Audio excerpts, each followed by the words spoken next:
Indian super league ഫുട്ബോളിൽ ഏറ്റവും കൂടുതൽ ആരാധകരുള്ള കേരള ബ്ലാസ്റ്റേഴ്സ് ചരിത്രത്തിലെ കന്നി കിരീടത്തിനായുള്ള കഠിന പ്രയത്നത്തിലാണ്.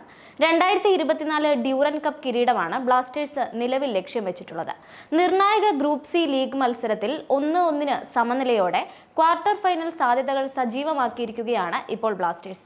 ഇന്ത്യൻ സൂപ്പർ ലീഗ് ടീമായ പഞ്ചാബ് എഫ്സിക്കെതിരെ ഒരു ഗോളിന് പിന്നിട്ട് നിന്ന ശേഷം ശക്തമായി തിരിച്ചടിച്ചാണ് മഞ്ഞപ്പട പോയിന്റ് പങ്കിട്ടത്. ഗ്രൂപ്പ് സിയിൽ ബ്ലാസ്റ്റേഴ്സ് ഒന്നാം സ്ഥാനത്താണ്. മറ്റൊരു മത്സരത്തിൽ ജംഷഡ്പൂർ ചെന്നൈയിനെ 2-1 പരാജയപ്പെടുത്തിയിട്ടുണ്ട്. സ്വീഡിഷ് പരിശീലകൻ മൈക്കൽ സ്റ്റാറയുടെ ശിക്ഷണത്തിൽ ബ്ലാസ്റ്റേഴ്സ് ഇറങ്ങുന്ന ആദ്യ ടൂർണമെന്റാണ് 2024 ഡ്യൂറൻ കപ്പ്. 2024-25 സീസണ് മുന്നോടിയായിട്ടാണ് മൈക്കൽ സ്റ്റാറെ ബ്ലാസ്റ്റേഴ്സിന്റെ മുഖ്യ പരിശീലകനായി എത്തിയത്. ഇവാൻ വുക്കോമാനോവിച്ച് ക്ലബ്ബ് വിട്ടതോടെയായിരുന്നു സ്റ്റാറയുടെ വരവ്. 2 വർഷ കരാറിലാണ് സ്റ്റാറെ ക്ലബിന്റെ മാനേജർ സ്ഥാനം ഏറ്റെടുത്തിട്ടുള്ളത്. 2024-25 സീസണ് മുന്നോടിയായി ബ്ലാസ്റ്റേഴ്സ് ചില നിർണായക റിക്രൂട്ടിങ്ങുകളും നടത്തിയിട്ടുണ്ട്. അതോടൊപ്പം ചില താരങ്ങളെ ഒഴിവാക്കുകയും ചെയ്തു.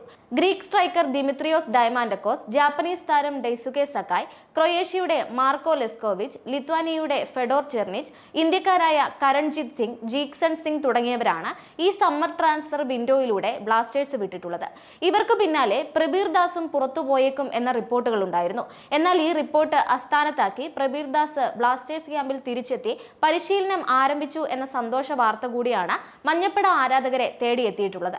ഡ്യൂറൻ കപ്പിൽ പഞ്ചാബ് എഫ്സിക്കെതിരെ നടന്ന ഗ്രൂപ്പ് ഘട്ടത്തിലെ 2ാം മത്സരത്തിന് മുൻപായിട്ടാണ് പ്രബീർ ദാസ് ബ്ലാസ്റ്റേഴ്സിനൊപ്പം ചേർന്നത്. മഞ്ഞപ്പട ആരാധകർക്ക് വലിയ ആശ്വാസ വാർത്തയാണിത്. 2023-24 സീസണ് മുന്നോടിയായി ബംഗളൂരു എഫ്സിയിൽ നിന്നാണ് റൈറ്റ് ബാക്ക് താരമായ പ്രബീർ ദാസ് ബ്ലാസ്റ്റേഴ്സിലേക്ക് എത്തുന്നത്. 30-കാരനായ പ്രബീർ ദാസിന് 2026 മെയ് 31 വരെ ബ്ലാസ്റ്റേഴ്സുമായി കരാർ കാലാവധിയുണ്ട്. കൊച്ചി ക്ലബിനായി ഇതുവരെ ആകെ 13 മത്സരങ്ങൾ കളിച്ചിട്ടുണ്ട്. ഒരു ഗോൾ സ്വന്തമാക്കുകയും ചെയ്തു. ക്ലബ്ബ് തലത്തിൽ ATK, Mohun Bagan super giant, Mohun Bagan, Bengaluru FC, Indian arrows, Dempo Goa, FC Goa തുടങ്ങിയ ടീമുകൾക്ക് വേണ്ടി കളിച്ചിട്ടുണ്ട്.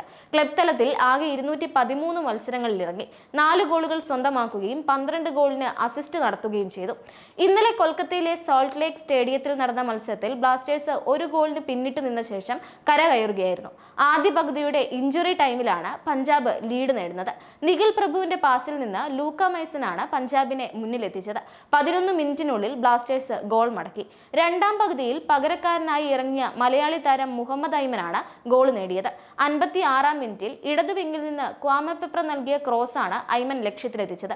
പിന്നീട് ലീഡ് നേടുന്നതിന് ഇരു ടീമുകൾക്കും ഏതാനും നല്ല അവസരങ്ങൾ ലഭിച്ചെങ്കിലും സ്കോർ ലൈനിൽ മാറ്റം വരുത്താൻ സാധിച്ചില്ല. മത്സരത്തിന്റെ അവസാന നിമിഷം വരെ കേരള ബ്ലാസ്റ്റേഴ്സ് ഗോളിനായി നിരന്തരം പോരാടി. ഇരു ടീമുകൾക്കും വിജയിച്ചാൽ അടുത്ത റൗണ്ട് ഉറപ്പിക്കാമായിരുന്നു.